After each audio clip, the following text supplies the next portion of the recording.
What if winning the biggest trophy in Europe actually destroyed your club? In 1968, Manchester United reached the top of world football. Sir Matt Busby's team, rebuilt from the ashes of the Munich Air Disaster, conquered Europe. They were immortal. But that night at Wembley didn't mark the beginning of a new golden era. It marked the beginning of an 18-year nightmare. From chaos in the dugout to relegation, scandal, and near collapse, the years that followed would drag Manchester United through its darkest labyrinth, a maze of failed rebuilds and false dawns that nearly broke the club before Sir Alex Ferguson even arrived. So how did United go from European champions to a team that was fighting for its survival? Let's dive into the post-Busby crisis and uncover how a club that once had everything lost control of its own destiny.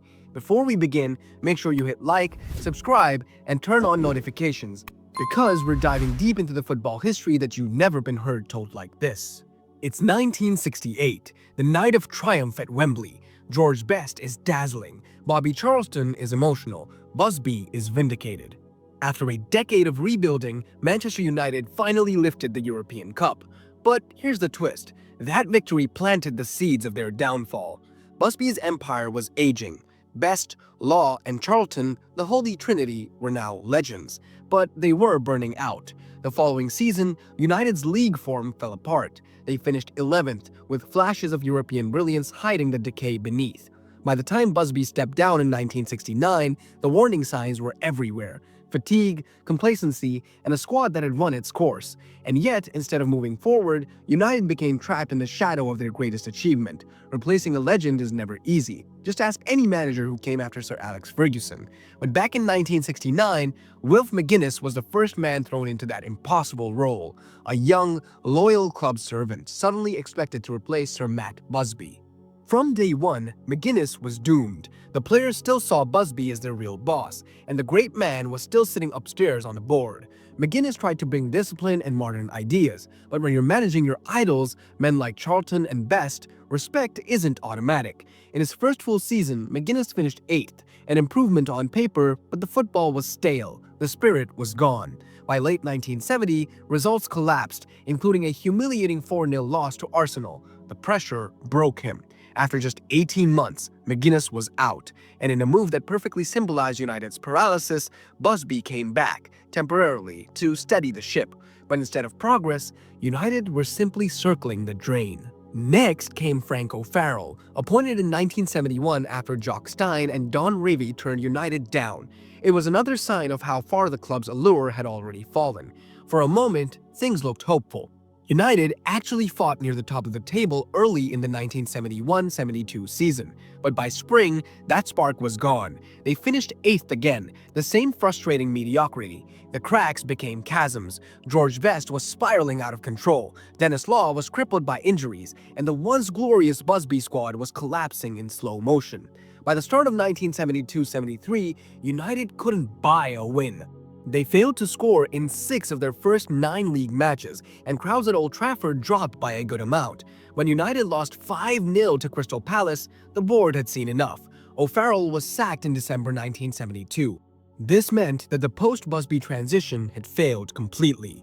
Then came Tommy Docherty, the Doc, charismatic, loud, and unafraid. In December 1972, he walked into chaos and somehow kept United alive, finishing 18th and avoiding relegation by a whisker.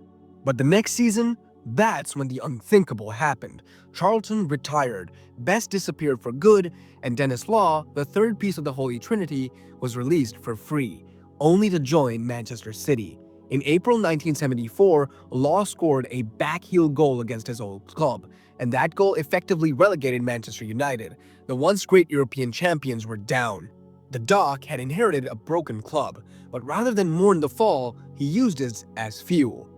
In the second division, Docherty tore it all up.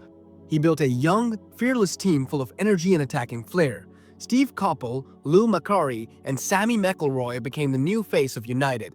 By 1975, they stormed the league, earning immediate promotion back to the top flight. Fans felt a pulse again. Old Trafford came back to life.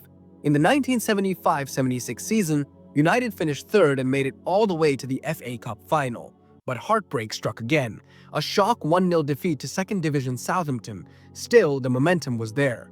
In 1977, Docherty's team lifted the FA Cup, defeating Liverpool and denying them the treble.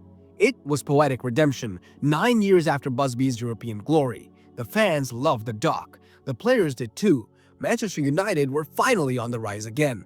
But off the pitch, Docherty was living a scandal that would destroy him. His affair with the club physiotherapist's wife became public, and despite his success, the board fired him. It was moral outrage over football progress, a decision that ripped out the heart of a rebuild just as it was starting to work. Once again, United hit reset. After the flair and scandal of Docherty, the club wanted calm. They turned to Dave Sexton, thoughtful, tactical, and strict. And here's the irony. Sexton actually brought stability. His teams were organized, disciplined, and occasionally brilliant. But in football, stability without silverware is a ticking clock. In 1979, Sexton's United reached the FA Cup final against Arsenal, one of the most dramatic finals in history. Down 2-0 with minutes left, United scored twice in a minute, only to concede the winner seconds later. Arsenal won 3-2. That single heartbreak seemed to define Sexton's reign. Always so close, yet never quite there. By 1980, United finished second to Liverpool, their best league performances since Busby. But instead of building on it, the following year they collapsed to 8th. Even a late surge of 7 straight wins couldn't save Sexton. The fans were bored, the board was impatient, and another manager was gone. United were stuck in a loop. Every rebuild ended before it could mature. In 1981, the club needed personality, swagger, style, and someone who could restore the famous United flair. Enter Big Ron Atkinson. From day one, Atkinson promised excitement. He brought in Brian Robson, one of the greatest signings in United's history, a captain who played like a warrior and led like a king. The results came fast. In his first 2 seasons, United finished third both times, playing attacking, fearless football. The Busby spirit felt alive again. By 1983, United were back in the big time, winning the FA Cup and finishing runners-up in the League Cup. The long trophy drought was over. Fans believed that this was it, the dawn of a new dynasty. The next few years saw some of United's most entertaining football in decades. In Europe, they battled Diego Maradona's Barcelona and pulled off famous wins. Domestically, they were always near the top, but never quite over it. In 1985, United won another FA Cup, beating Everton in a heroic final. It should have been the launchpad for a league title, but fate intervened. The Heysel Stadium disaster led to a 5-year ban on English clubs in Europe, robbing United of continental competition just as they were peaking. Still, Atkinson's side entered the 1985-86 season looking unstoppable. 10 straight wins to start the league. Unbeaten in the first 15, the title looked certain. And then, collapse. From February onwards, the wheels fell off. Injuries, fatigue, and pressure crushed the squad. They finished 4th, 12 points behind Liverpool. Another golden opportunity was gone. The numbers tell the story. Between November 1985 and November 1986, United played 40 league games, won just 12, and lost 16. The following season started disastrously. 3 losses in a row, humiliation in the League Cup. By November 1986, United sat 19th in the table. Big Ron was out. From Busby's farewell in 1969 to Atkinson's sacking in 1986, Manchester United had become a cautionary tale. 5 permanent managers, 1 relegation, endless rebuilds, and no league title. Every time a spark appeared, McGuinness' promise, Docherty's passion, Sexton's order, Atkinson's flair, something extinguished it. Either internal politics, bad timing, or sheer mismanagement, United had forgotten how to think long-term.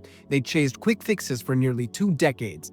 The irony is that the man that they hired next would also struggle for years before turning the club around. Because when Sir Alex Ferguson arrived in November 1986, he inherited not just a team, but 2 decades of emotional baggage and institutional fear. He finished 11th in his first season, 4 years without a trophy. The pressure was relentless, but unlike those before him, Ferguson survived it. He broke the curse that began the night Manchester United conquered Europe. The story of Manchester United between 1968 and 1986 isn't just about football. It's about legacy, power, and the danger of living in the past. If you enjoyed this deep dive into United's post-Busby chaos, make sure you hit that like button, leave a comment about which era shocked you the most, and subscribe so you don't miss our next documentary-style breakdown.